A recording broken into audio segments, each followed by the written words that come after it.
I have seen a lot of late 90s and early 2000s Japanese horror films. Throughout the past several years, my brother has been collecting obscure DVDs and relatively unknown films within the horror genre, particularly those of Japanese origin, and we would always watch together, deep into the night. And ever since posting my first video back in January, I knew I wanted to make this video eventually. So, let's begin. Unlike typical Hollywood horror we are used to, our paranormal activities and our conjurings, there is something very unique about early 2000s Japanese horror. It is cold, urban, grey, lonely, yet strangely cozy. Perhaps because of its analog nature, coupled with my nostalgia for early 2000s technology, flip phones, VHS tapes, and CRT computer monitors. Overall, I would always sum up the early 2000s Japanese horror in one sentence. It is a quiet and lonely hell, plagued with the buzz of ceiling lights and the whistle of dusty computer fans.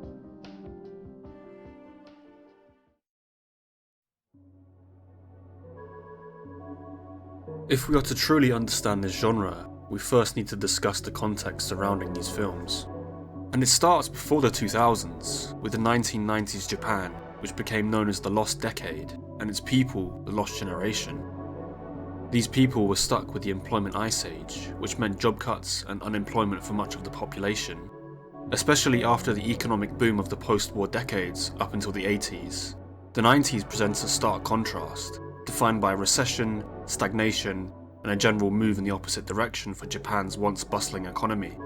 The economic miracle had ended.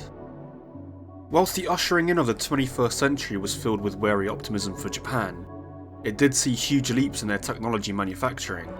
Companies such as Nintendo and Sony saw exponential growth within the early 2000s, as mass-produced Japanese-made products were shipped worldwide, becoming staples in every household. When we set this backdrop against the horror films within this time, we can see that these factors are deeply rooted in early 2000s Japanese horror too. We see a lot of these entities these films present to us, the evil spirits and demons of urban legend, are seemingly brought on by the lingering negative energy in Japan at the time, and they manifest through technology. Examples can be seen in films such as Pulse and One Missed Call, where technology seems to act as a vessel for these beings, carrying them towards our characters, whilst the films Dark Water and Ju-On the Curse present this negative energy creeping further and further into our characters' lives.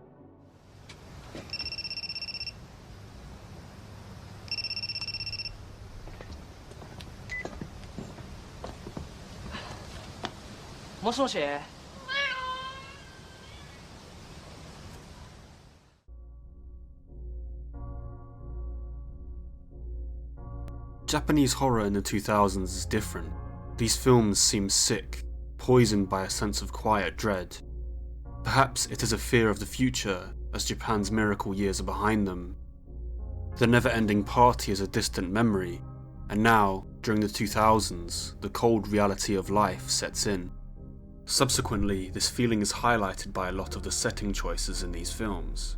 Specifically, Dark Water, like a lot of similar films in the genre, presents its story amongst the grey, concrete apartment buildings that many Japanese people call home. It is a place constantly shrouded in rain too, an important choice by the filmmaker to isolate the characters, beckoning them to stay inside. It is almost like a gentle push, a natural force coaxing them into the nightmare that awaits them indoors.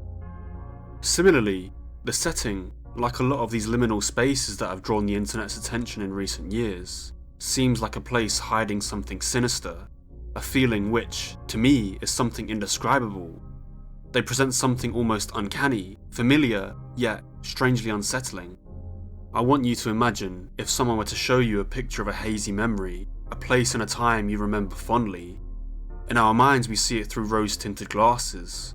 We have an emotional connection to it, but through the picture it is detached from our emotions, and we try to fill in those empty spaces with that same feeling of familiarity. In a way, I would summarise this feeling by saying that they are places trying to convince you that everything is normal.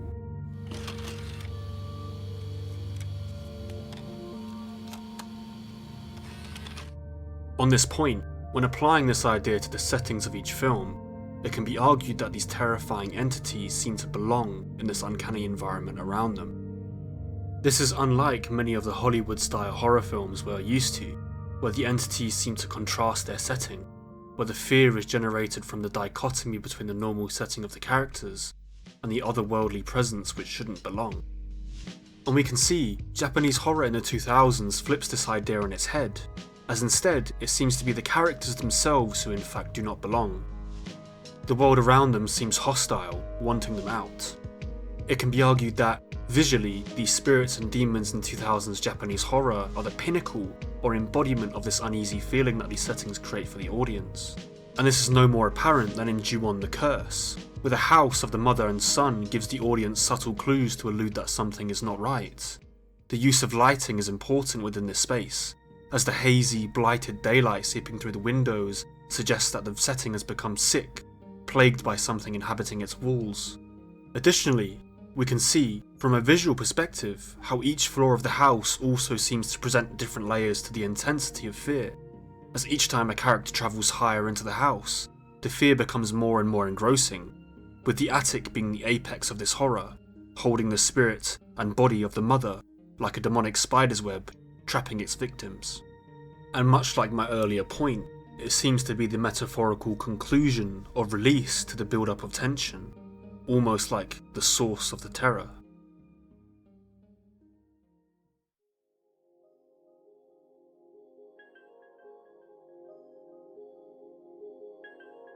This idea is overtly presented again in Dark Water, where we see the characters, a mother and her daughter, move into their new apartment, only for a dark patch of leaking water to appear on their ceiling from the apartment above. As the story progresses, and as we move to the higher floors of the building, we start to piece together the story of the little girl who fell into the rooftop water tank, and how her spirit now yearns for her mother to save her. Again, not only does this reiterate my point about how there is a source to the terror, seeping into the floor and spreading like a sickness, I believe it also presents a wider theme to 2000s Japanese horror that encompasses a lot of the contextual backdrop to the zeitgeist of late 90s and early 2000s Japanese life. And I would argue that a recurring theme in 2000s Japanese horror, for me, is the idea that in the beginning of each story, most of the characters do not seek out the horror, they do not actively invite the terror into their lives. Instead, they simply live out their day-to-day when these spirits and entities attach themselves to our characters. Whilst I'm also aware that this is the formula for a lot of horror films, I would argue that the contextual backdrop to early 2000s Japanese horror further amplifies this idea in its own unique way. As previously mentioned, the 2000s was a time of relative peace for much of Japan, especially after the economic regression of the 90s. It is a time of wary optimism for many people. And if we were to look at these films as a metaphor for this feeling, I would argue that this return to the mundane is presented through the ordinary settings of these films, the apartment blocks, schools and office buildings, whilst this wary optimism and memory of the turmoil of the 90s are physically manifested through the evil spirits and entities within these films. 始めましょう。インターネット。このフォルダーで次。よい。はい。次。お楽しみます。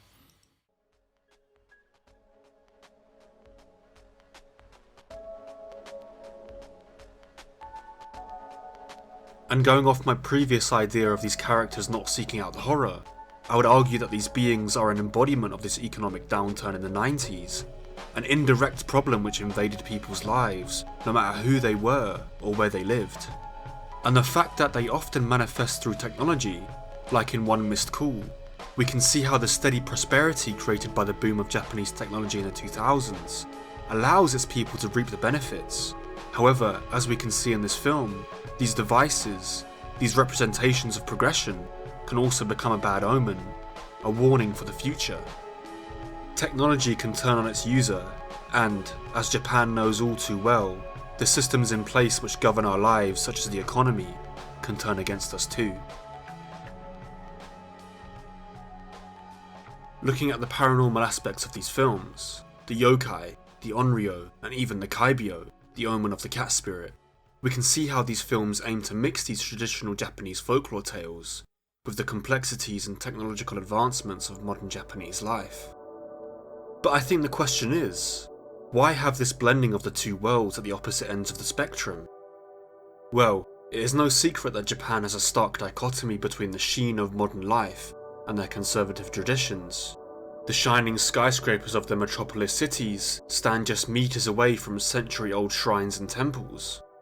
In a way, I would argue that these spirits and demons, these representations of the old way of life, so to speak, could also present a fear for the Japanese people too, a fear of progressing too far beyond their own identities, too far beyond the traditions that have defined much of their lives. These entities, in a way, are like a warning, an omen to the future. They manifest as a terrifying reminder to those who are tormented by them.